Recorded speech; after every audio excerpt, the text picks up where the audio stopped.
Vince Caruso. Yes, how you doing, man? Good. How are you doing? I'm very good.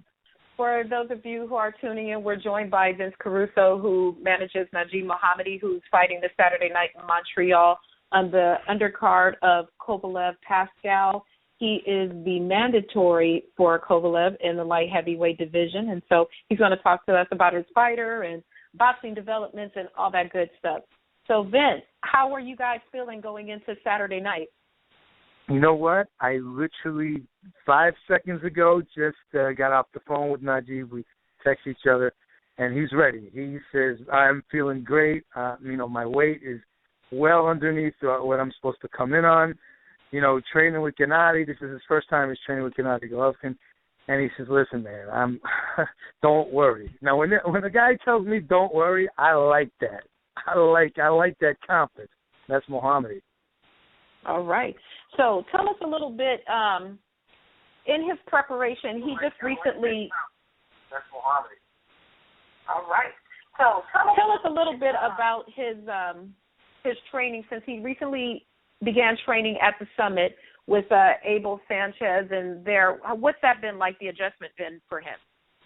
You got to go back to, I tell everybody his bio real quick is, Nadjib was 16 when he decided to become a boxer in France. And he was with a guy named Samuel Florimond. Now, Samuel Florimond had never trained any fighters. He was a fighter himself. So it was a rookie venture for the both of them, together all the way up until November of last year. And so Nadjib's been with the same guy and the same training regimen for that long. I mean, he's 29 years old now. So, look at how many years that is. So this was a big change. And Abel came into our lives on the Hopkins Kovalev card, and it just worked. We knew it fell right in our laps, the opportunity, and it wasn't no disrespect to Samuel. It just, when you get to a certain stage, you have to surround yourself with the personnel that's able to handle the task that you guys got going on the table. It's nothing personal. Look, I'm an advisor. I'm a manager. I guide athletes' careers. But there are certain levels that I could not even, I would be a joke to walk in on. And I know that because I know my parameters. So, we needed to get to the next level here. We needed a trainer. And Freddie Roach is a very good friend of mine. Very good friend. Jesse Reed, very dear personal friend of mine. Talking 20-year relationships between the two of those guys with me. I could have went to them. That would have been the convenient way to go. That's usually my trainer of choice. But I think this was a good match. I've been a fan of Abel since his days with Terry Norris, who was one of my favorite fighters of all time. And then when I saw what he's been doing with Gennady, not only the physical stuff, but just the mentality and the temperament of Gennady Golovkin. Nadjib Mohammedi is that same type of controlled aggression. And he's been with Abel, and this has been a big change for him. He's doing things he's never done before, doing exercises, working muscles he never even knew he had. Not to get a little too personal, but when he, when after training and he get on the scale, I say, Jesus, you look like you're a bodybuilder. He's ripped. The guy's ripped. And that's attributed to just the discipline, just the mental and physical discipline that comes out of that camp. I'm going to open it up. Joining us on the call, Vince, is my regular co-host, Ryan Bivens, and Isma Abdul Salam. I'm going to let the gentlemen join in with me and ask you some different questions, and we'll touch upon a few different topics, if that's okay. Okay, yeah, I'm all yours. Come on, go. Okay. Ismail, why don't you go ahead first? Hey, Vince, how you doing? First question I have for you, you mentioned Triple G, the work that he's been doing with Mohammedi. Being that we know Mohammedi has Kovalev on the radar, and we know Triple G and Kovalev have sparred before, has he already asked him some questions about the sparring that he went through with Kovalev and his style and things like that to prepare? You know what? Absolutely not. And I'm going to tell you something to give you a little insight into the mentality up there, the discipline that Abel Sanchez brings to the table. You got Gennady Golovkin, you got Julius Jackson's a regular up there, Julian's son. You have Sullivan Barrera, a fellow light heavyweight in our division. You got a lot of pro guys up there that are on the verge of fighting for world titles. Joel Diaz Jr.'s up there. These guys, they don't really talk boxing when they're together. When they're training, they do. but I never hear him comparing notes about opponents. I mean, it's such a lax atmosphere. Put it this way, Curtis Stevens is up there right now, and him and Golovkin had that war on HBO. The destruction that Golovkin blew him out. So I mean, it's not really the focus is on boxing training. It is, but it's not really about like opponents. They don't really talk about opposition. We're focused on Lee Campbell so deep right now because listen, that's when the guys is most dangerous is when you overlook them. So we didn't want to do that. But listen, as soon as this is done, we go back to the table. Are we going to pick his brain? Absolutely. Gotcha. Now, after Campbell, being that he's a solid opponent, are you looking to try and squeeze in maybe another top 10 guy at light heavyweight, or do you think he'll be ready straightforward to face Kovalev? No, if the Kovalev, it's either two things, and I'm not trying to sound blunt because I'm not making a threat. This is just policy. We've waited a year. Kovalev, we've graciously stepped aside twice, once for Bernard and this time for Sergey, not just out of respect, but also out of the better of boxing. We firmly believed that Sergey would go out and collect as many belts as possible. We also believed we had a time frame that if we did give him two passes, we would have more time with Abel Sanchez. We got that. And we also believe that if we prolonged it, a summer fight with Sergey Kovalev I think is great because win, lose, or draw out of that, you're going to probably see a full unification of all four major belts by the end of the year. So we're part of that. So we're definitely going to get Kovalev next. That is where our focus will be. Obviously, our fight is Saturday. When we wake up Sunday morning, that's where the focus will be, is on Sergey Kovalev, because we're going to do everything in our power to make sure that fight goes down. Gotcha. Now, we keep saying Kovalev, but of course, like you said, anything can happen in boxing. Pascal's a capable fighter. There's a possibility he could win. Is there any possibility, being that you're fighting in Montreal, if Pascal were to win, could that fight even be more financially viable for Mohammedi, being that Pascal already has that fan base in Montreal? Gotcha. That is a great question, man. That is a really great question. And you know what? I'm going to give the best answer I can. Yes. Why? Obviously, the French-speaking population. Another thing, too, is you got to remember something. Even though we're not going to see it on Saturday, he's going to be fighting in front of all those thousands of fans, and they're going to see that this guy is just a cannonball. Like I said, if you're looking for technique, don't look Mohammedi's way. This guy is pure heart. He is the French Rocky, and the guy is blood and guts. And when they see this, let me tell you something. The Bell Center is the home of the great Montreal Canadiens. And let me tell you, those guys, back in the days of Chris Nyland and John Cordick, I mean, these guys would go out there and they'd knock guys out on the ice. Those fans would buy tickets just for that. That's a fight town right there. My buddy Davey Hilton fought up there for years. That's a fight town. And when they see Mohammedi, if Pascal wins, we're win-win. Either way, we get Sergey here, or we go up there and we get Pascal. Either way, Nadjib Mohammedi is in a pretty good position for a guy who was virtually unknown 1 year ago at this time. Ryan? Gotcha. Yeah, speaking of that unknown situation, I think people most knew him, before, recently coming into this mandatory status for losing to Nathan Cleverly back in 2010. Now, if they were to fight again, or if he would, well, actually, I just want to say, if he were to fight that version of Cleverly today, like, how much different would the fight be? Oh, I think Mohammedi would stop him. One thing is, and I never make excuses, but I always state facts and I let you draw conclusions. It's a known fact that Frank Warren called Nadjib Mohammedi's people 5 days before the fight. He was 8 pounds over the 175-pound limit, and he lost 8 pounds in 4 days. And he took that fight, and it was a pretty close fight. I mean, Mohammedi was tough. I mean, that's like you said. That's what he was known for, that toughness against Cleverly. And I just think if he had a 6 to 8 week training camp, I think Mohammedi stops him with inside 8. So I take it the sparring sessions with Triple G, they pretty favorable for him? He's not no sparring, believe it or not. No sparring. No sparring? No, we do no sparring. Gennady, we are really there. Gennady is the camp leader. He leads our calisthenics. He leads what they do up there as far as running and road work. He's the captain. Abel's the coach and Gennady's the captain. As far as sparring, I can tell you this.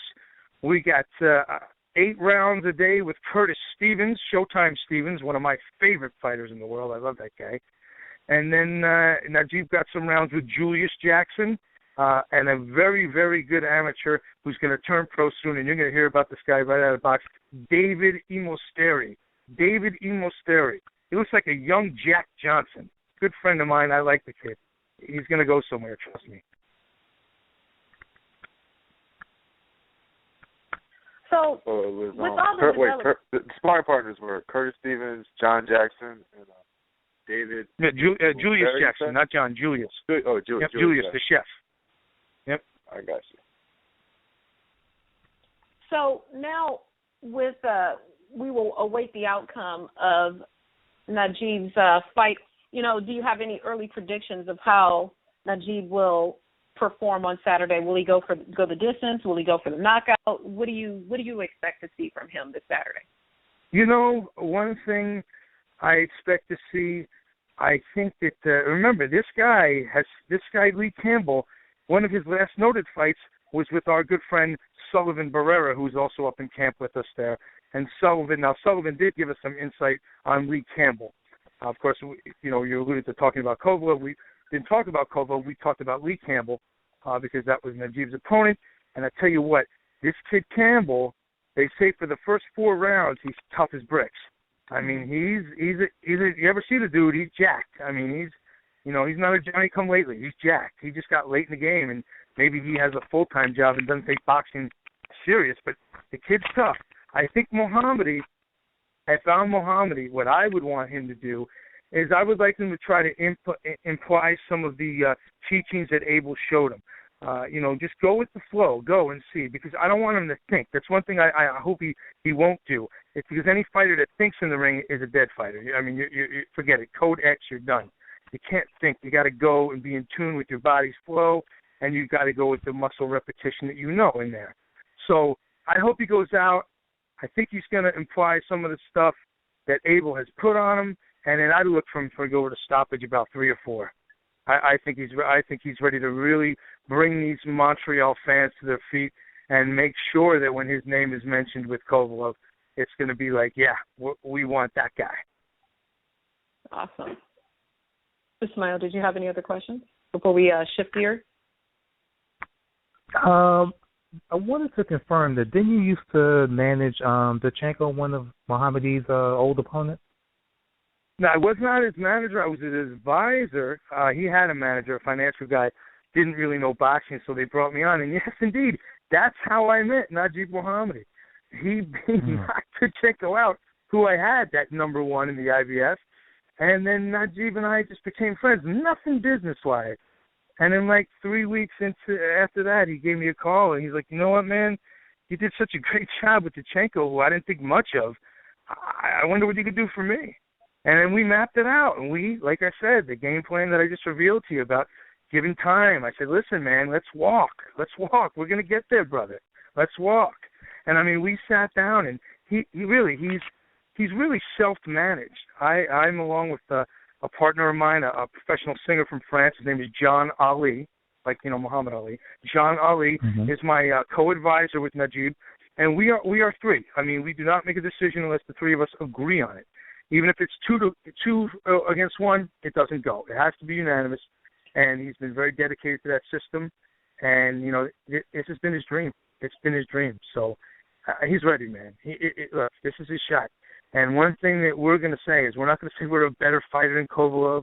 We're not going to say we have more power or more stamina or anything. We are the underdog. Clear, far, I'm talking like close to Buster Douglas level underdog. You don't think I know that? I do.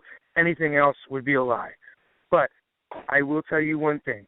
Out of all the opponents that Sergey Kovalev has seen and that you people have been watching him fight, nobody is going to bring the fight to that guy like Mohammedi will. Mohammedi fears nothing but God. Trust me.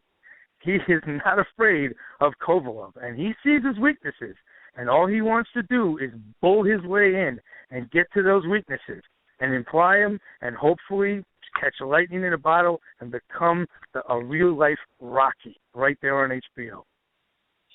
Yeah, so if he's that aggressive in the fight, don't you think that he would have to take a significant amount of Kovalev power shots? Yeah. Oh, hey, listen, it'll be a mirrored, a light heavyweight version of Morrison Mercer. If you remember Tommy Morrison, Ray Mercer, yes. That was 4 rounds of 2 bulls going at it, and one of them cracked. And that's exactly what that fight is going to be. Let's not choke each other. That's our chance right there. We got to show this guy we are not afraid of you, and you better be ready with that power, because this guy's not going backwards. See, we talked a little bit about, it's why I asked you a little bit about, the pros if Pascal is the winner of Saturday night's bout. Looking at the main event, so obviously you'll be watching it very closely. What is your predictions for the main event? I like Sergey. I'm not going to lie. Like, personally, I like him a lot. I think he is one of the top 3 fighters in our sport today.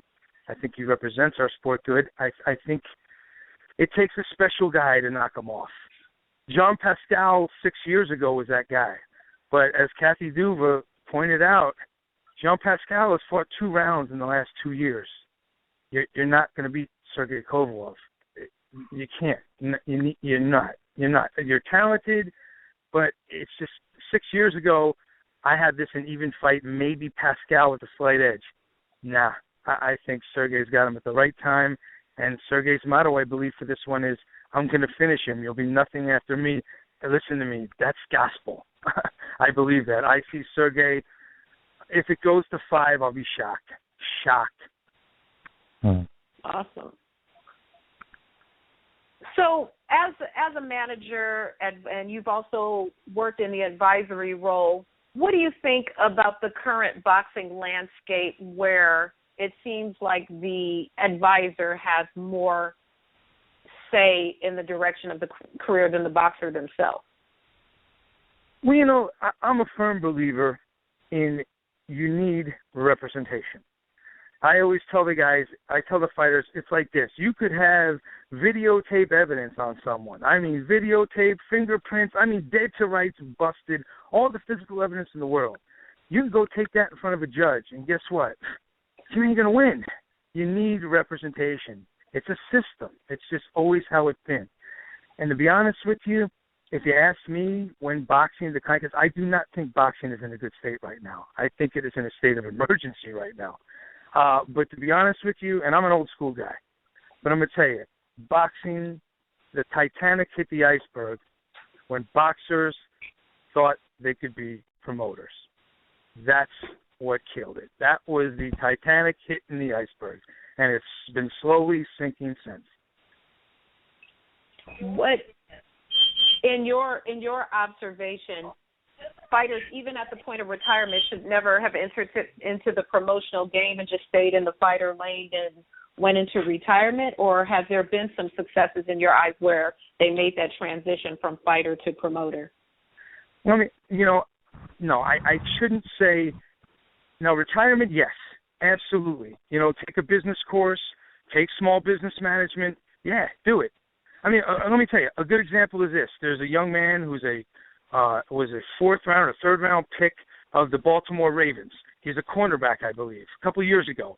This young man who makes millions in his off season is working for Foot Locker. He's working for Foot Locker, putting shoes on people as a salesman for $9.50 an hour, and he's putting in his log hours. You know why? Because when he gets done with football, he wants to own their franchises. So this is how you start. These guys just took their fame. Oscar De La Hoya was still promoting while he was fighting. Oscar De La Hoya did not pay attention to his company. Al Heyman and Richard Schaefer stole his company, and that's the bottom line. You just saw that play out. Took it right underneath his nose because he did not have people around him that knew the history of this business. And it was stolen right from him. Sadly, stolen from him because I like Oscar a lot.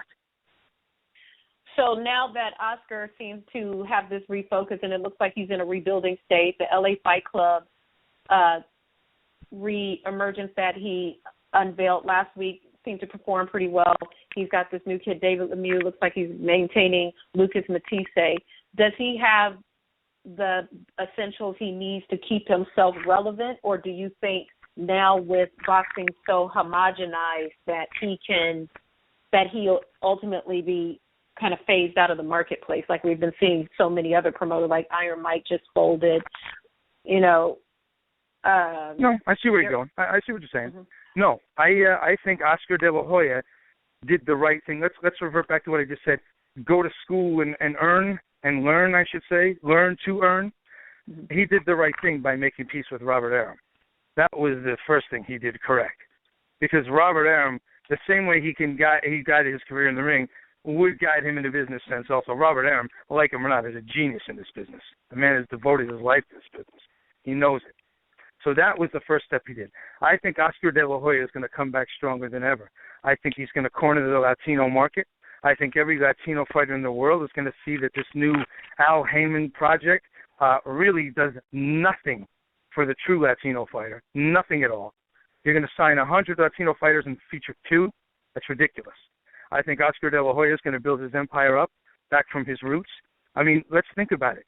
When was the last time, and Abel Sanchez brought this to our attention, when was the last time Los Angeles, as many kids as they have in the amateur program, the last 2 amateurs that came out and became stars were Sugar Shane Mosley and Oscar De La Hoya. Who's been since? That's pathetic. That's pathetic. We need an outlet to show these young Latino superstars, these young African-American superstars, these young Caucasian superstars from the Valley. We need an outlet to show these young men. And that's going to be Oscar De La Hoya. I would put my eggs in that basket, and I wish him the best. And believe you me, he has my support. Do you have any younger guys? I know you manage. Who other fighters are you currently managing that you feel would be a good fit for the platform that Oscar has with LA Fight Club? Well, you know, it's funny you say that. This morning I did finalize the paperwork with the young man's father. I just signed a 2012 Olympian who represented Trinidad and Tobago. He was a flyweight. He was 112, and his name is Carlos Suarez. He is, I believe, 2-0. And I just signed him with his father, Joe Suarez. We entered agreement today, and this kid is something else. He's one of them kids. He says, look, I just want to fight. All he wants to know is who and where. That's it. He's not talking about anything else but fighting. That's the hunger I see. Is it going to be hard to move a kid that's 112 that lives in Ohio? Yes, it is. But I'm bringing him out here to the West Coast. I'm going to make my rounds out to Hollywood. I'm going to go out there to East L.A., where a lot of fighters I came up with are from that area. And I'm going to put him in the meat grinder and see what I come out on the other side. But I like this kid a lot. So keep an eye on him. Keep an eye out for that name because I'm really going to be pushing this kid hard. Carlos Suarez. Well, we'll definitely keep an eye out for him. You know, when he starts competing over on this side, we'll have to have you back so we can talk with him and learn a little bit more about him and, you know, the direction that you're taking him with his career. I think Ismail had one more question for you before we wrap it up with you, and Okay. It's all been a pleasure. Go ahead, Ismail. Yeah, I know a lot of people aren't aware that you have an extensive music background, so I wanted to ask you, based on, you know, how you came up and everything and the affiliations you had with Easy and Ruthless, what is your whole take on what's going on now with Suge Knight? Is that something that you saw coming based on what you saw when you were in the music industry? Yeah, you know, Eric was my friend. He was my friend before he was my boss. He's the reason I'm here today. I mean, if I didn't meet Eric Wright, I wouldn't be here. I was a DJ in Colorado, making $125 a week, freezing my nuts off out there. And had him on my show in a radio interview, came out in 1993 for a hockey game. My buddy played for the Washington Capitals, but they were on strike. So I had Eric's number, and I said, hey, man, you know, I'm in town. And he's like, yeah, cool, I'll pick you up. I was like, what? And so picked me up from the airport, and we took it from there. But, you know, I was in the music business with him, and Jerry Heller is still a very dear friend of mine. And, you know, it was a pleasure to work around them. I learned so much about life today. I learned how to move in this business from being around Jerry Heller and being around Eric Wright. I mean, they were wonderful people. I mean, Eric had such a heart had such a heart that you would never believe. And, you know, they're all good guys. The whole group is good. They're all good people. Andre is a good people. Yella's a very, very dear good person. They're great people. And, you know, they have a movie coming out in August, the biopic, Straight Outta Compton. And it's one of those wait-to-be-seen things from me. I'm not really happy about it. I don't like anything that portrays Mr. Heller in any type of negative limelight because Eric Wright, Eazy-E loved Jerry Heller. Everybody in the world would badmouth Jerry Heller, tell Eric to get rid of him. Never. Eric and him had some arguments, yes, true, but they never split. They were like father and son. And believe you me, that hurts Jerry to this day that people would think that Eazy fired him. They made some rumor that Eazy said Jerry stole all his money. That's ridiculous. Eric had him checked out twice by independent tax people, and Jerry came back clean. And Jerry Heller is one of the most decent men I know. And I got that from the music business. And now today, when I'm thinking in business, the way I map things out, that's Jerry's teachings. That's what I learned from just sitting in the guy's office. All right. Well, Vince, it is a pleasure to have you join us. We're looking forward to the Nadjib fight on Saturday night and wish him the best of luck. Folks, you can follow him on Facebook and make sure that you followed Nadjib Mohammedi on Facebook so you can keep up with him and his career. Any final thoughts for the good of the order? No, you know what? I just want to thank you guys, this panel tonight. Listen, I love talking boxing with people that know boxing, and by these lines of questioning, this is why I mess with you guys. You guys know your game. I would love to come back on your show. Please have me back. Most definitely will. Thank you for joining us. All right, peace and love. Peace and love. All right, take care.